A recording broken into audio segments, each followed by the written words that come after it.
Good afternoon all, Farouk here from Disqualified Dads.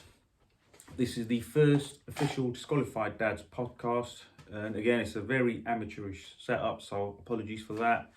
I have a very special lady here, a very special guest, someone I've met along this journey, and this lady has gone to lengths to ensure that her children have consistent contact with their father, the non-resident parent.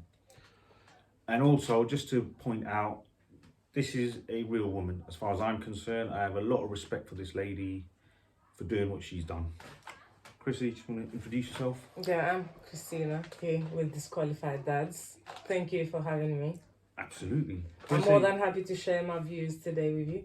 Good, that's the disclaimer sorted out. Right, just a question that I want to ask and what I've been thinking about more than anything is, when a relationship ends, 90% of the time, or what I've seen in the family court system, my experience and lived experience of many others, relationship ends, father somehow has to end up leaving, whatever the circumstances are, but put that aside, but immediately the children are weaponized by 90% of the resident parents, which are mostly mothers.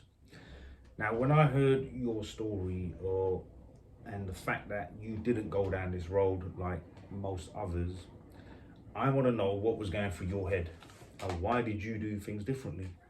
So in the beginning, obviously with the separation, I thought all sorts of things. So but you and him separated, obviously emotions are high, people are angry and upset.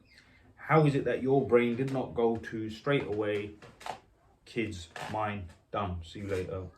What tell me the emotion? I want to. Obviously, when you create the children, it comes down to both of you, isn't it? So there's no need for me to be spiteful and try to stop the kids from being there.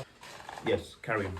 So with the separation, I kind of had already my emotions intact. So I was already trying to raise the kids by every day, even after we separated. I had to continue my routine. I didn't have a lot of time to sit back and recover from this. It took me a long time to recover from the separation of thinking that the person I was going to spend my life with, as I thought, we separated, it come to an end, and now we have to find a way to co-parent.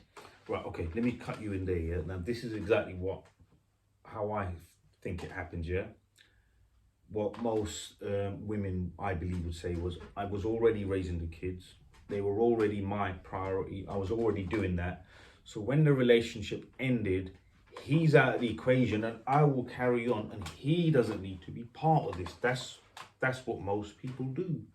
So even though you were going through those emotions, angry, upset, high conflict, separation, all of that, that never entered your head to say, I'm going to deny contact, or I'm going to get back at him through my children because they're my kids, or I'm raising them, I did everything so they're mine, like that mentality. On the other hand, I did believe in discussions we had that he was going to be more involved in the children's life after the separation.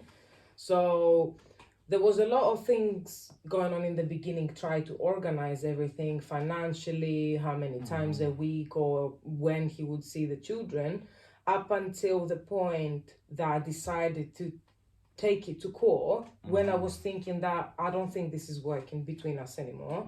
We're not on the same page. Then I think it's better if I have somebody else advise me on how to do this, because it was affecting the children and myself. Yes. So the children, if they were looking forward to see the father, then obviously if times were coming that would be like, no, I can't see the kids because of COVID. Of the inconsistent, because you went to court because of the inconsistency the kids were having. Yeah, so I would see as if the children are going every day to school and I'm not doing nothing to stop that, if I am consistently taking these children to school every day, and has to be like one weekend you have to come to see the kids, to spend time with the kids genuinely, and you can't stick to that, then I have to guard them and guard myself because I am already putting a lot of effort in this, and that's why I decided to do the application. Okay, let's go back, let's slow this down again, see, so like you said, separation, emotions are high conflict, most people straight away think, right, get back at him. It might be all right for a few I weeks. could have easily done that as That's well. what I'm saying. You could have very easily, and because I know how easy the system is to manipulate and put hurdles so he cannot have contact. I know how easy it is. I know how easy kids would have disappeared out of his life. I understand that. Yeah, me and many of us understand that. That's why for me this is a very unique situation. Yeah, that these emotions didn't overtake you where you thought, right, I will get you back. Whatever, whoever was right, wrong, we don't know. We're not here to judge that. But straight away, in this game, the kids are little pawns. They're weapons that you use to get to the other person. You did not allow that to overcome. And the only reason you're saying you went to court to make sure the kids had consistent contact. Yes. So why did you feel the kids should have consistent contact? Because it's good for their well-being. It damages them for the long run if they don't have that. Okay. If you don't have constant support from home, emotionally and financially and everything, then they're not going to have a good upbringing. Okay, so why do you think, I can't answer this as a man, but why do you, look, as a man, I understand the concept of revenge. Someone's hurt you, you want to get them back, I get it. But before I get to that stage, if my kids are there, I'll think, forget that. Me personally, and a lot of fathers that I know that don't have contact would have said, yes. Like, I know a lot of fathers, for example, yeah, their wives left them. Their wives left them, they're hurt and upset. So they had the pain of the breakup. They didn't want to break up. Their wives left. Fine. Yeah. Divorce is rife in every community. Yeah. Asian community is very big now. Divorce is a big game now. Yeah. Big game changer. So what these men are saying, okay, I accepted it. It's gone. I've lost my house. Fine. I've lost my money. Gone. I don't care. Now can I see my kids? No. No. Now, if you've got the house, you've got your finance, whatever the situation is, they are aggressively, in my community I can talk about, they are aggressively denying contact. And the family court system rewards, especially the women who say they're victims, and rewards them by helping them deny contact, and hurdles are placed at every stage. What I still can't understand is why you didn't do that. I mean, I sort of understand, but because it's so aggressively done from what I've seen, you've gone completely the opposite way and said, whatever happens, shit happens. I want my kids to be fulfilled and grow up and have their father present in their life for them. And because that wasn't consistent enough, you then took it to court to make sure your kid's father was present in their life. Yeah. That psychology I'm trying to understand, and I'm hoping there's others out there, there's others who are denying contact can see this and understand that they are damaging their children. I think I know where it all boils down to. Go on, we do not have great examples of working this out because we're already going through generational trauma. So if you're coming from a broken family, the example would be there was a lot of drama involved. Oh, my father was coming and going. You don't have a positive example of a divorce. So we do not have a lot of people that co-parent for us to be like, it could possibly work. Yeah. Like, there's other people that have done it, or government, or some example that we can rely on. Is always like, it's going to go wrong, I'm going to better off doing it my way, one person. So I think I understand the side, I don't respect the side of cutting the children off completely, but I do see the side that I can do it on my own better because you're interfering in the upbringing of the children. That's okay, that may be some logic that I see. I can see what would be the reason, but I can't respect the cutting off completely the children. But I can understand that, yes, myself, I can do it on myself, without the other person interfering into the upbringing. Okay, because what it is, the family court system element, I understand from the point that if you decided that you wanted to deny contact, you get the legal aid lawyers involved. They will give you financial aid to say, support, is he abused? Are you sure he wasn't abusing and you? That's why you get a non-molestation order. They then get 25 But this grand. is for personal, not towards the children. Unless you have got proof that the parent has been abusive towards the children. If there's no abuse with the children, then the court doesn't have to cut completely off the contact with them. No, they don't. But the thing is, on paper, this is all correct, yeah. But from many experiences that I deal with and talk to, the molestation order is used, and all of the court processes can be used to deny contact. I know guys who've got molestation orders 2 years in a row. Bang, court just signs them off. So, Goes in crying, I'm a victim, no evidence required. No evidence required, yeah? And if that person is looking after their children, you have to make contact with that person to your children, but you got molested. That is used. The court processes are used to deny contact. now this is the thing that I'm exactly on the opposite side from you. Yeah, I know, Because that's why I'm here. I got a non-molestation order for my personal reasons and for the court. I didn't get non-molestation order to stop my ex from seeing the children. I got that so you don't come through to me. Of course, we can communicate about the children, but no direct contact about personal things. Yeah, a lot of guys, unfortunately, that is what a molestation order is for. This is the real example. Yes. But what happens in reality is, when people try to make indirect contact to see their children, if the resident parent, which is the mother, says, oh, he's stressing me out by a conversation to make arrangements to see the children, police come and get him. Simple. No one phone call, police come and get him. That's why I've got this one. I'm a prisoner. I can't move. Many like me. And this is what I'm saying. So you've used the molestation order For the court outcome, of course. for the correct reason. That's what I'm saying. But you still didn't deny contact. And I went to court, and the court advised that the parent can be involved as much as they want. The law cannot force the other parent to have the children more. So I gain full custody, and then he will get visitation days that he would see the children whenever he wants. Can I ask you a question? Okay, look, put the court, the law, everything aside.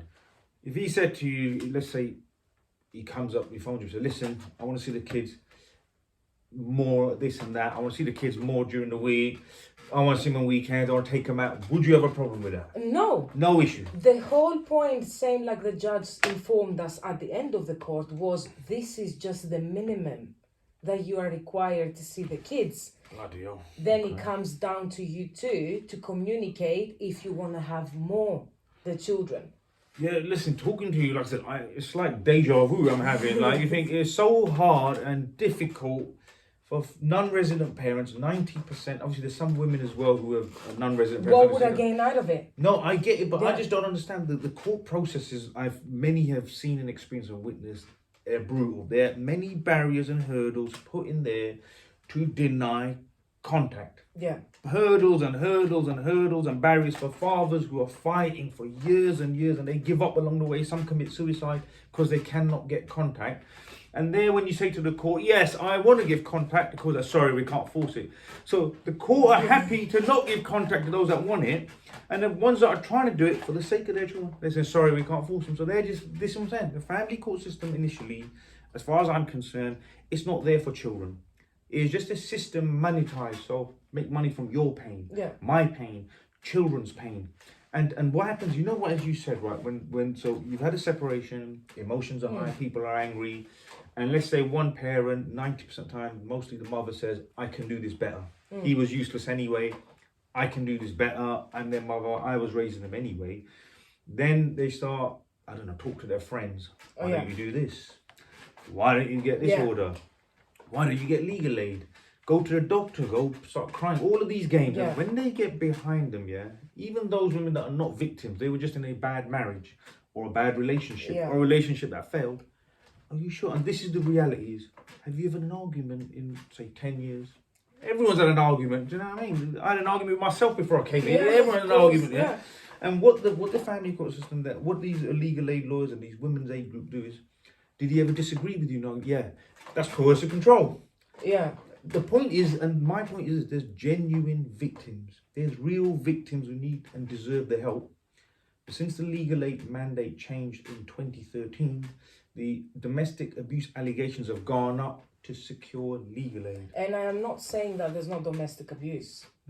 I'm not saying there's no abuse in general. There is women Yeah. out there that they are getting abused, that need the support. that they are holding into their husband and they can't go further away because they can't have no help. That wasn't the same with my case, of course, but I've seen how different the court can be. Yeah, well, the court, I can tell you, look, personally, and I'll say this honestly, from what I've seen, the family court system is not there for my kids, your kids, they're there for none of us, yeah? They're there to make money. It's a very big industry. When you file a claim, they make money. When someone fights to see their children, they make money. When it's extended and there's arguments and Kafkas, all of this and that, they make thousands and thousands of my misery, your misery, children's misery. They don't care. That's why I think you're a good example, especially to a lot of resident parents who are denying access and damaging their children. So, and to my own community, the women in my own community who have taken up these tools and weapons and the family court system to damage their own children because of their own anger and upset and hate, they should look at you as an example. You are an example to all of these people of a solid woman, as far as I'm concerned, who does not weaponize and damage her children for her own gains. Right. There is no need to dwell on any extra feelings that you need to stop the other person from moving on with their life. At the end of the day, if something doesn't work out, you have to move on, but you have to be happy to do all these things and be there for the children. I'm there for the children, regardless of what you feel for your ex or regardless, whatever. I could be feeling things that I won't allow my children to see any of it. There's no need for me to put words into my children and damage them and what perspective I'm creating for my children to feel for the future. Are they going to think, is my life going to be like this? Am I going to be meeting people like that? Am I going to treat people like that? No, out of gain, what? Okay, let me ask you a question then, yeah? So you've done what you've done to try and make sure your children have a fulfilled life, yeah? A complete fulfilled life with two loving parents, yeah? What do you think will happen to those children that have been denied contact with their dad? They're small, they can't understand the emotion. Where's daddy? Your daddy's left us. Where's daddy? Your daddy's left us. They hear this from a young age, they're growing up. What do you think it's doing to these kids? It's creating them, obviously, trauma. It traumatizes them for the long run, for their life. They're going to make the wrong choices. They're going to wrong decisions.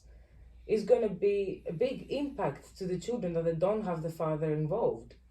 Right, that's very good. I want you to tell them, what message do you have to the women out there specifically that are denying their children contact with their other parent? Even fathers say that are doing that generally. What one message can you give to the people who engage in this and use their children as a weapon?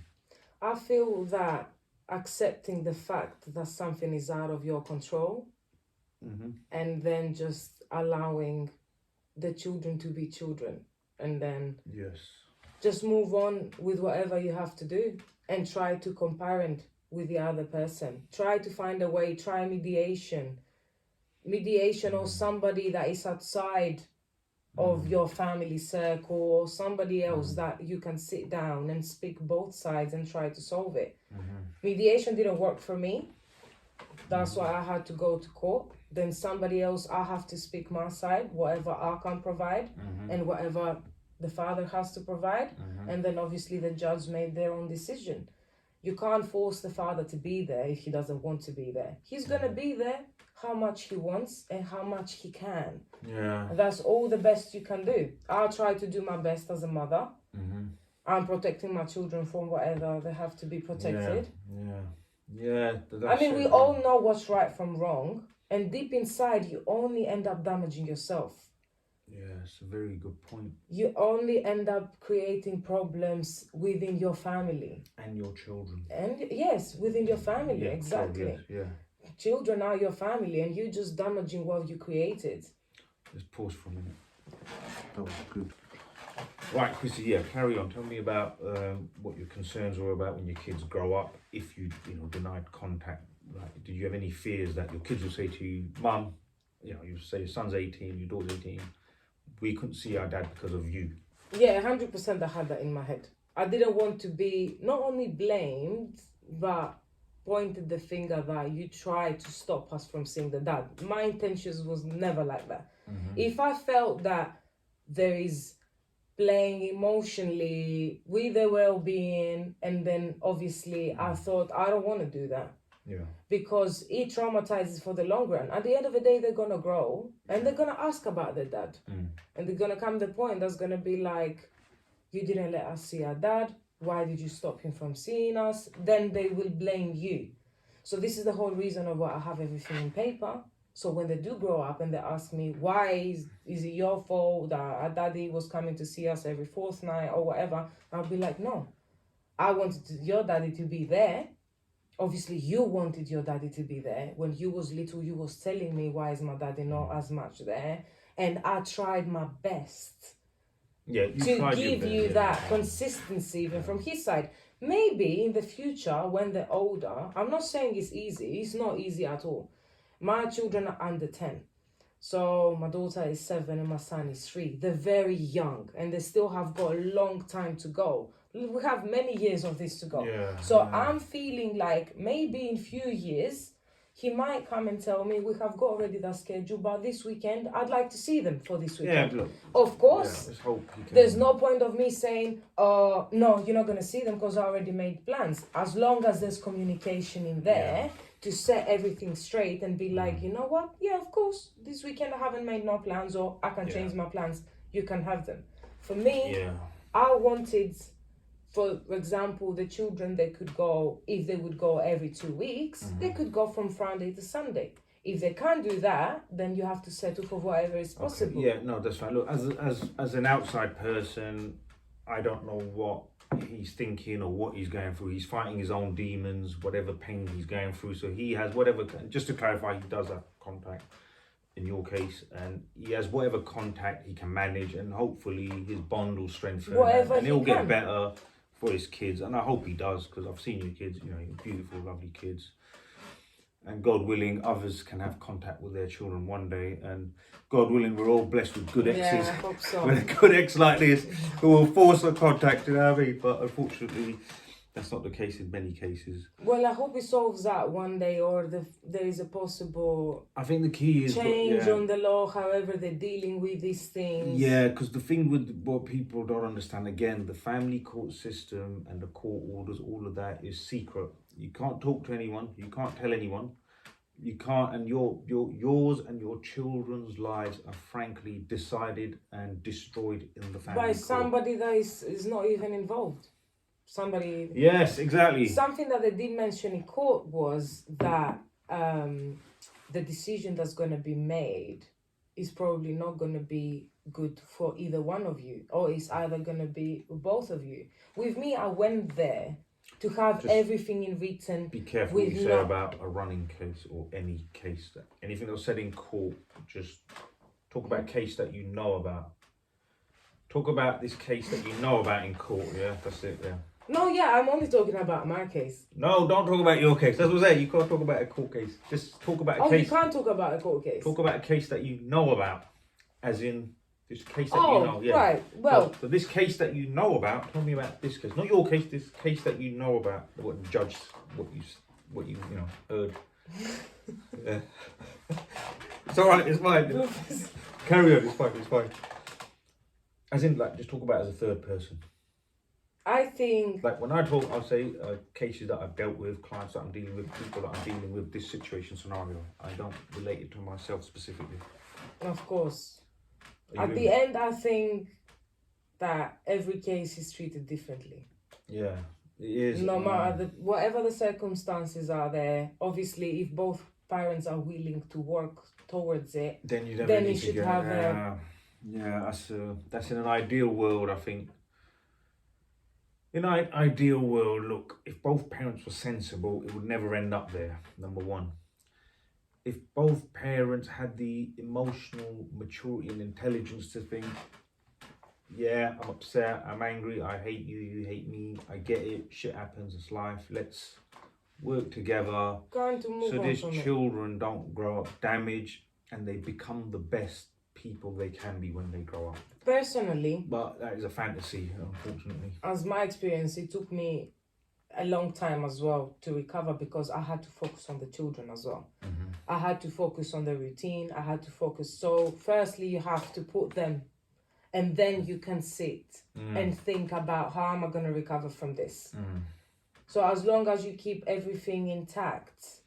Yeah, unfortunately, Chrissy. But some women don't want to do that. Unfortunately, like I said, it's not about men or women, but in 90% of the cases, the father ends up homeless, jobless, he's paying CMS, paying bills, no contact with children. And also to add, I don't know if you know, the child maintenance services, the rule is the less contact the father has with the child, the more he pays. Yeah. So if a woman is emotional, on the edge, but she's thinking about her kids, suddenly you realise there's a pot of gold here where you think, I do want him to see the kids, but I'll lose £300. I'll lose £200. Maybe it's too easy to then go the other way. So, excuse me, it's almost like the system encourages those already emotionally upset and hurt, vulnerable, to push them over to the side of not giving contact because they are incentivized financially. So I would prefer to take the financial element out. Great, listen, I'm with you. No, yes. this £300, it doesn't benefit me in any way. Don't talk about money. No, yes, sorry, no, yes, I do. Come on, man. Cut that out. I don't get it. No, forgot what? No, but look, there's truth The to this. financial element, if relaxed. it's the financial element, it could be taken out as long as there's contact there. Yeah, but this is what I'm saying. But the financial element, it helps within the upbringing at the same time. No, you're missing the point. Imagine this, yeah? Imagine me and you going out. Okay, now this is not... No, this is a hypothetical. This is hypothetical. I don't stand a chance with her. She's out my league. Yeah, listen, I know. I am out your league. Sorry, you're out of my league. I know. I don't stand a chance with her, yeah? But look, let's just say hypothetically, right? In my wildest fantasies, me and you together. We have a child. Yeah. We're together for a few years. We were going to be happy and whatever, build a life and live happily ever after. Something's happened. Yeah. I've decided, or you've decided, I can do better. You're no good. I can do better. I walk away or you walk away. Let's put it more hypothetical. In my wildest fantasy, I dump you, right? In my wildest fantasy. So, right, you're dumped. I don't want to be with you. I can do better, yeah? We've got a kid. You're angry. You're upset. We've got a house together, or maybe I have a house. Maybe I own the house. Maybe you moved in. Whatever the scenario, you're thinking now, hold on. Spent 5 years together. We've got a kid. I'm raising our kid or my kid or your kid, whatever language you want to use, right? Yeah. We've split up. And then they say to you, Chrissy, why are you leaving? If you just say to us that you feel that he controlled you or abused you, child maintenance will come in. He will pay the bills. He will do this. He will do that. We will, systematically teach him a lesson because these legal aid lawyers, absolute scum, right? Yeah, as far as I'm concerned, these women's aid group, the more signatures they get or more applications they get money from the government. Yeah. So Chrissy, you're a victim. He's horrible. How dare he leave you? You know what I mean? You're out of his league. You can do much better. Yeah. But let's get him back first. Or you're saying, yeah, but look, my child, I want him to have access. I don't. No, but Chrissy, you're in danger. Your child's in danger. Yeah. Also, look. CMS will, if he has no contact, you'll get £1,000 a month, Chrissy, and he pays this and that, and you can stay in the house. If you're a risk of abuse, they will throw him out of his house. Even though you're like, look, I understand, I was angry before, but I don't want to go through this. I want to sort it out amicably. Yeah. But Chrissy, you've got no money. What are you gonna do? And then if you're like, they're gonna think, well, yeah, you're right. He's a basket. Yeah. Let me take him out. Let me take his money. Let me do this. Plus, he needs to pay for his child. I am raising him. He has abused me. Next thing you know, you think you're a victim because they make you believe you're a victim. Yeah. I mean, coercive control and gaslighting. Those legal aid lawyers and women, they're doing it. They're the guilty of that. Yeah. And then these people have come out and a list of allegations. You go to court, you think, what's happening here? So the guy, separation is bad. But if you were two adults prepared to sit down and deal with it, it would have got sorted out. It would have been a bit awkward, a bit hard. But as soon as they go down that road, it's 1, 2, 3 lives have been destroyed. And I think the damage will be seen 5, 10, 15 years time when these kids grow up. You see, when we have conversations like this, I do believe about myself that I'm either a mug or I just a special occasion. You are not a mug. Do all this. No, stop. A little bit. You are not a mug, yeah? You are not a mug. I do not try to look. You put do all that things aside in spite. for your look. You put all of it aside. At the end of the day, we're all human. You're gonna get angry. Yeah, you want to get someone back. I understand that. This ain't like a PC podcast where we think we're all got things inside you that you haven't recovered from. No, but if we go, look, like I said, we went out. You're out of my league. You gave me a chance. Yes, I will have you. I will go out with you. We started a family. And then in the relationship, you're going to think, right, you're going to be angry. I understand that. But I'd be angry. Okay, forget that. I'd be angry. Let's say we're together. You left me. I'll think, oh, what a cow. I'm going to get her now. We're human beings. Some revenge, this and that. But at some point, I'll say, no, okay. In order to get her, am I willing to damage my children? No. Hell no. But they do it. You're damn right they do it. Why? They do. What's going on? But this is the same way that I would believe in my personal situation. I can think of many things that have happened that they are out there to hurt me or to hurt the children or just simple, not careless. Okay, don't make it personal. Too personal. Don't want extra things to come out. Don't make it personal. Right. Okay, so let's go back. Sorry. Can't. Right, let's go back now, yeah? Shall I make hypothetical examples as me and you are together? So hypothetical, yes. Let's say, for example, that makes me happy. I've got I am telling you, right. Are you gonna come see the kids this weekend? And you're like, no, I'm working, I can't come, I'll come in 2 weeks. Fine, you come in 2 weeks. 2 weeks comes, you cancelling, cut.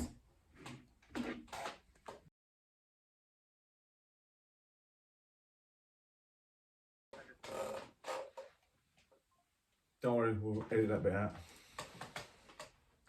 It's recording. Back up. Game face, yeah? Put game face on there. Back to game face, yeah? Back in the room. Right. So then, for example, you're not coming to see the children and you're completely selfish and you think, I'm not going to come to see the kids because I wanted to stay at home and look after them. So you kind of trying to control the situation. Okay, can I out of spite. I'm going to play devil's advocate here. Because look, me and loads of fathers out there who are fighting to see their children, yeah.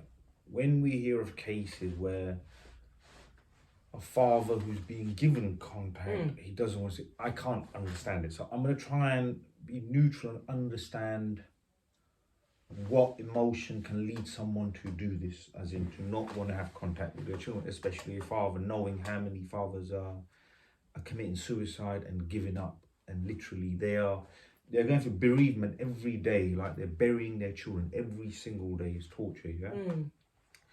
Now, the only thing I can try and put some sort of understanding behind it is that maybe he was maybe he's someone is not him or anyone. Maybe some people, some men get so heartbroken, just an analogy, right? Yeah, that anything associated with that person, that relationship is too painful. So it's easier for them not to see maybe their children because it reminds them of that person that they loved once and they're heartbroken. I don't know. Look, that's the only analogy I can go with, because as much as guys are, not guys, men and women have bad relationships, when one party walks out or the other, they still have that love and bond for their children. Do you see what I'm saying? I understand that's their legacy. So I understand that's the only logic I can come up with myself. I am no expert. I have no real answers in that sense. I'm just here to expose this and show the world things can be done differently. Yeah. This is Chrissy. She made sure that her kids had consistent contact because she wants her children to live a fulfilled life and not miss out And regardless of her own feelings and emotions, she put her children first. I think that is a very good example to a lot of the people out there, men and women, who engage in this and deny contact. You're only damaging your children. Thank you for watching. It's a bit all over the place, I know, but this is Disqualified dads. Disqualified dads, mums, uncles, aunties, nephews, nieces, cousins, the whole family unit. Thank you for watching. Thank you. So, right. Good afternoon all, it's Farouk here from Disqualified Dads. This is the first Disqualified Dads podcast. It is very Can you start amateurish. that, please? Oh, sorry.